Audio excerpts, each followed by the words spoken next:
Well, this is awkward. I already played 2 matches of Killerball, but I didn't properly explain the rules. What are you doing, dummy?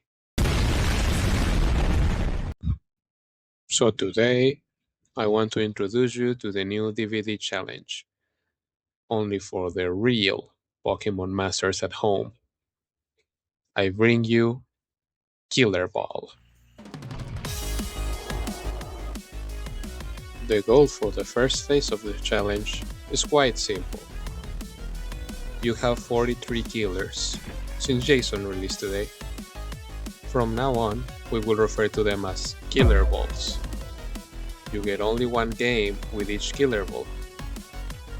You can play them in whichever order you like, with any add-ons you like, but are restricted to only their Adept perks. And you can only bring BP offerings. You know, for stunts.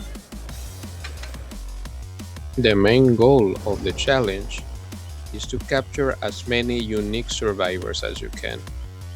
Ideally, to get the full roster on your survivor decks. You capture a survivor only by sacrificing or by mooring them. Lead-outs don't count. In this specific scenario, the survivor is considered fainted. And everybody knows you can catch a fainted Pokemon. Tunneling, camping, or whatever strategy is allowed, because if you turn into a thumbless being like me when playing Nurse, you might need to adapt. The more survivors you have in your survivor decks, the more lives you'll have at your disposal when you finish your killer games. When that happens, it's time to drop your weapons and enter the next part of the challenge, to become the true Killer Ball master. To finish the challenge, you need to take all the survivors you managed to capture with your 43 Killer Balls and try to go from Ash 4 to Iridescent 1. Simple enough, right? Except it's not quite that easy. Stay tuned for the explanation of the survivor phase in a later video. But I know what you're thinking. This challenge is too easy. I can just reroll my lobby to find whichever survivor I'm missing in my collection.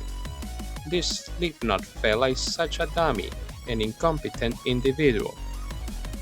And you will be correct, at least on that last part. But lobby dodging is not allowed for this challenge. Once you lock in your Killer Ball with their add-ons and their perks, your fate is sealed. If you find a lobby full of repeated Sables or one that screams Swift, you are locked in.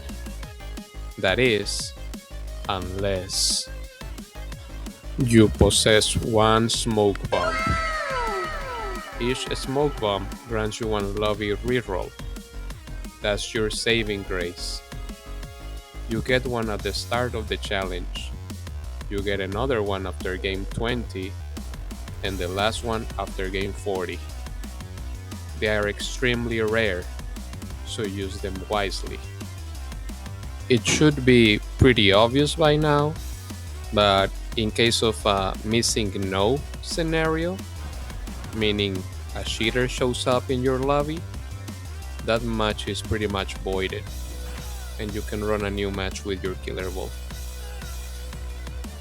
Now, you might be asking, what will I do if I find a lobby filled with Sables, or whichever survivor I already captured? My one game with my best Killer Ball will be wasted. This challenge sucks. And you would be correct, at least on that last part again. But capturing those duplicates will come in handy. Each dupe gives you a Sable candy, You can use them on a later phase to exchange them for survivors you might be missing. I hope this does a little more justice to the challenge for now. Stay tuned for the explanation of Phase 2 of the challenge. Or if you hate my voice and don't want to ever see me again, full rules will be in the description. Bye.